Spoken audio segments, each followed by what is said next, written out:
Hi guys, it's Cynthia. I wanted to come to you guys today because I know a lot of people have been asking questions about Bitcoin and what is Bitcoin, how do I use Bitcoin, which wallets can I use or processors can I use, and I think more than anything I've been getting questions about Coinbase. What is Coinbase and how can I use that with my different programs? So I'm going to show you guys with Freedom5. So first of all, I'll just show you, let's just log into Freedom5.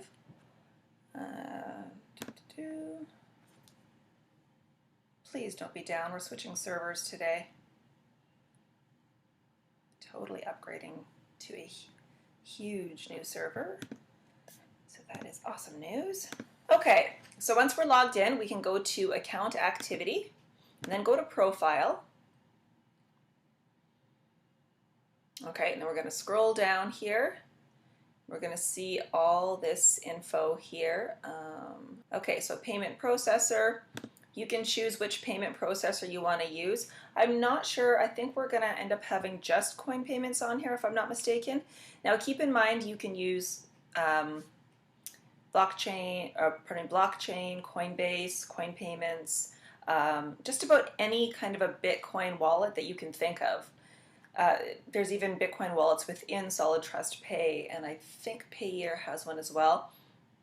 You can use those the wallet address that it's giving you. You can use all of those in coin payments, okay? So just if that's what you're going to be using for your progressive side, especially for that plan, progressive plan, then you can click on coin payments. So then it's going to ask you, see this box right here. This is your processor ID. So I'm going to show you guys where to get that. Okay.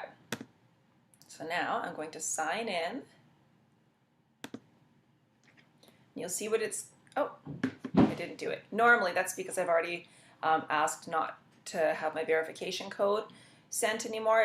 It allows you to hold off on sending the verification code for 30 days. But generally, when you first sign up with Coinbase, you have to put in your mobile phone number, and it's going to text you a verification code to be able to verify that it's actually you trying to get into the account. So it's awesome because it really helps to protect us. Okay, so I see I'm going to have to block out a lot on here, so I'm not going to scroll too much so that I can edit this easily later. So first of all, this is generally what it looks like when you first log into Coinbase. This is after you've set it all up and you've been verified. One thing I want to note about being verified, make sure, I've heard a lot of people saying that they've had issues with being verified, and especially if you're wanting to increase the amount that you can not an actual amount of transactions, but the dollar value of transactions. I think you can go up to 3,000 USD. So what you want to do is when you're sending in your verification, make sure if you're using a passport that when you open up your passport and it's like a little book, make sure that you're taking not just the picture part, but that you're also doing the top portion of that and get the edges and everything. For some reason, they want to see that it is the whole thing, that it's not just a picture of a picture that you're sending in, and make sure that the address that is on your photo identification also corresponds with the address on your, I think it's your a bank statement that they ask for with Coinbase. I can't recall. I've opened up a fair bit of processors, but I only use Coinbase and Payza at the moment, so I can't recall which two it is or which one of them it is.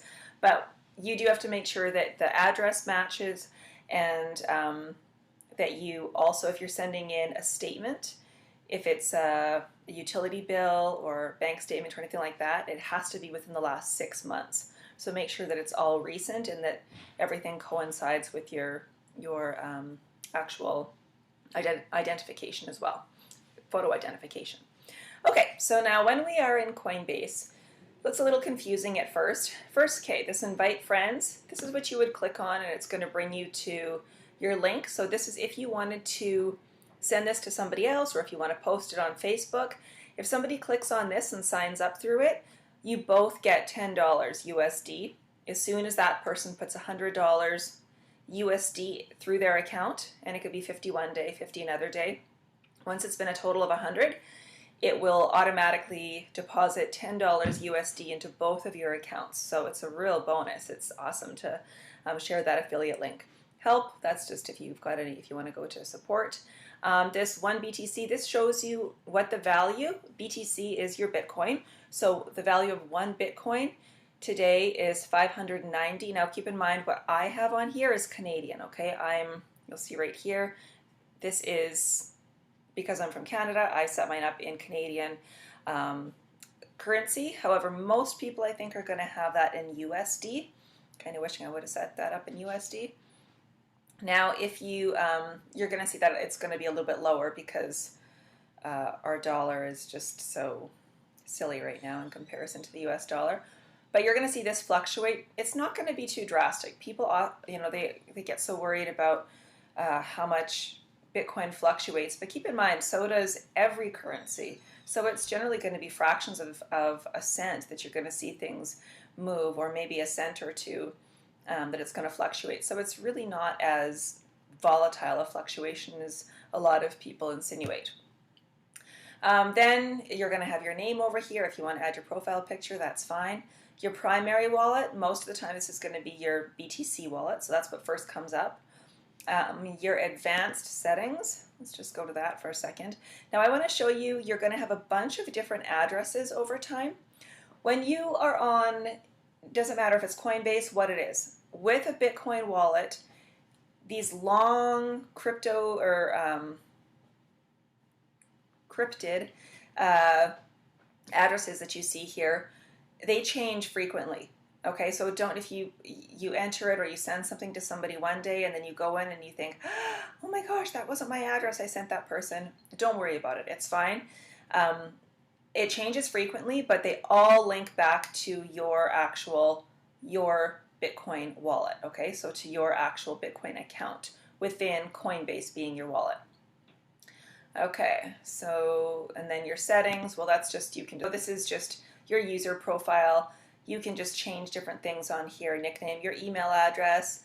Of course, you don't want that shown to others, so if you are ever doing a video yourself, you'll see I have that blocked out. Make sure that you block out anything that's personal, the amount of money that you have in there, anything like that. It's nobody's business. Okay, and your different preferences, security, your payment methods. So this is where you're going to set up your payment methods. So your bank account is generally going to be in here, or if you choose a credit card. In Canada, we cannot do credit cards. I know in a lot of different countries you guys can add credit cards. We can only do it through a bank. Okay, so you can remove that if you wish to, and then put on a different one, different account if you wish to. So now I'm going to show you guys how to get money into your Bitcoin account. So once you've set up your bank account or your credit card that you're going to have affiliated with your Coinbase, wallet, what that means, so what you're going to do here is you're going to click on the buy sell and you're going to buy Bitcoin.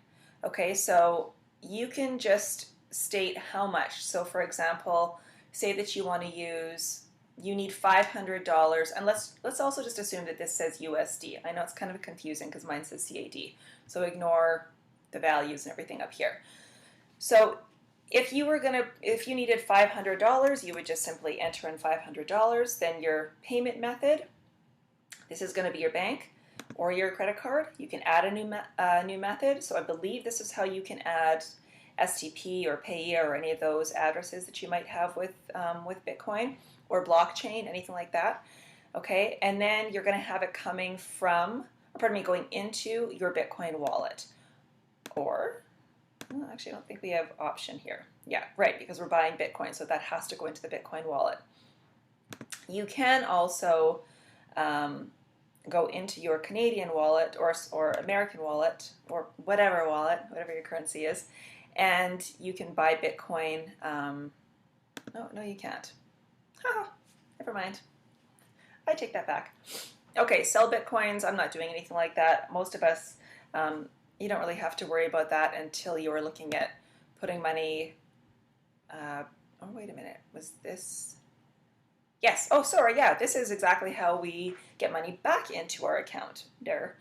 Um, so if you are, let's say that you've got, let's say in my Bitcoin wallet, it said that I have, I don't know, 0 point, let's say that I have 1 Bitcoin, the value of 1 Bitcoin, so just 1.0.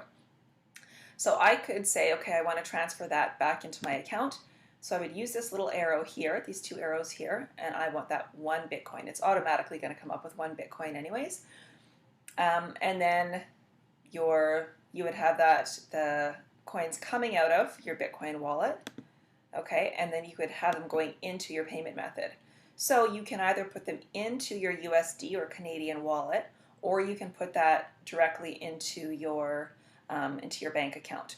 So if you can't get it into your bank account, you can put it into your currency wallet, and then you can always transfer that way too. Okay, just transfer into your own bank account, I believe. Actually, maybe we can't. No, I think it's only, you probably have to send that back to blockchain or whatever it is. I know some people in some areas can't go directly from their bank. So whatever else you have set up, you can have that go directly to there. And then it's going to show you the fee and the total amount. So let's, oh, there's no fee on there for 1 Bitcoin. So yeah, fees are pretty low with Bitcoin. You are going to have a little bit of a fee when it comes to sending Bitcoin to another service. So now let's show you, I want to share with you guys, let's just say now that we've already bought our Bitcoin. So remember before we were going to pretend that this is, he says USD, put into 500, and then click, click, click, click, click, go through. Everything's going to go into our Bitcoin wallet. So now it's going to state that we have 0.860 in the Bitcoin wallet, okay? So now you know that that is the same as 500 USD. So now we're going to go to send request. Just keep it on the screen, but now go to Freedom5 or whatever program it is that you're wanting to set up. Okay, so when it comes to, let's go to finance now, and we want to add funds.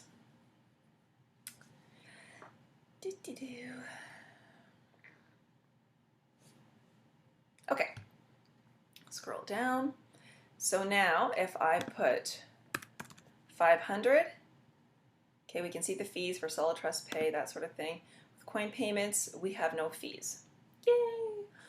Okay, so you would just do your 500, then you would go, I agree with this, submit. I can't do it right now just because we can't actually have funds going through, but what's going to happen is you're going to see this weird address that comes up. It's going to accept it, and then it's going to show the value. I believe it's going to show the value in Bitcoin. If it's in Bitcoin, so it might say 0.860 something. If it says that, copy that amount and then go back to Coinbase. And then for the send request, you're going to put that amount right here. Okay, so if it's in BTC, you're going to go 0.860. Okay, keep it in BTC. If it's stating to you, okay, send this amount in, if it only gives you the coin payment weird crypto or encrypted address, then just copy the 500. You're going to just put 500, and that's USD. So you can change that to your USD. For me, it's Canadian, so I have to go Google the difference of Canadian to USD, and it's a little complicated that way, but so be it. It takes an extra 3 minutes, 1 minute, whatever. Anyways, and then over here, it's also, so that long address that it's going to give you that pops up, that's where you're going to send it, okay? So when it's asking for the email or Bitcoin address, it's that address that you're sending the funds to. So make sure that you put that send or that long address there, the amount in either Bitcoin or USD, whatever it's asking for, and have that coming out of your Bitcoin. Generally, we're going to have that coming out of our Bitcoin wallet. If it's in Bitcoin, it has to come from there. If you have a USD wallet, you can also have it coming out of your USD. Okay, and then another thing, you have the option to write a message. I'm going to show you guys. Let's go back here to my Bitcoin wallet. So you can see that, well, I've got this all blocked out here so you can't see the amounts, but I've got different amounts that are coming into Bitcoin periodically. the confusing thing is it doesn't show where it's coming from. So that's really the downfall for myself, for what I find for Bitcoin or for Coinbase. But on the upside, you can have it if you're sending it to something, you can have that show up. So from Bitcoin, you can see here, this means somebody signed up through that little invite friends, somebody signed up through my affiliate link. If you want to have it so that you can see, so let's say you have something going to Freedom5 and you have something going to My Paying Ads or whatever it is that you might be involved in. When you write that little note, go back to send request. When you write that little optional message here, that's going to show up right beside. So that message is going to show up right here, right beside. So it's much easier for you to keep track as to where you're sending your funds. Okay, so that pretty well covers how to get money from Coinbase into Freedom5. I hope that was fairly clear. Again, if you need your wallet address, so remember that invite friends is just your affiliate link for somebody else to sign up with an account on Coinbase. But if you need your wallet address, you would click on your BTC wallet and you see this little link right here. Okay, so this weird squiggly square is called a QR code. And that QR code, if you happen to live somewhere where there's an ATM, a Bitcoin ATM, automated teller machine, you can print that out and you can just scan that almost like a debit or credit card. Scan that and then it'll pick up and read how much Bitcoin you have, and you can withdraw that. I believe you can actually withdraw that in your own currency, whatever it's going to pay out from that Bitcoin machine. Now this is what we're going to use. This long, weird address is what you're going to use when you set up your Freedom5 or whatever it is wallet, like we were stating before, when you first go to account activity in your profile. I'm not going to go to everything right now, but whatever. So that's the address that you would use to do that. So that is your Bitcoin wallet address, and that's the one that changes frequently. So just don't forget, it's literally logging in, going to your BTC wallet, and then you get that address from right there. So that pretty much covers everything. I don't think there's much else. BTC Vault, I don't know. I don't use that. Not a clue. I wish I could help you there, but haven't gotten that far yet. Been doing this for a while, and I've never needed it for anything. So anyways, yeah, hopefully that helps. And if you guys have any questions, feel free to contact me on Facebook. Do me a favor and subscribe to my page too, to my YouTube channel. And hopefully we will catch you on Facebook. My link is underneath too, so if you guys want to get a hold of me on Facebook, feel free to do so there as well. Okay, have a great day. Thank you so much. Bye.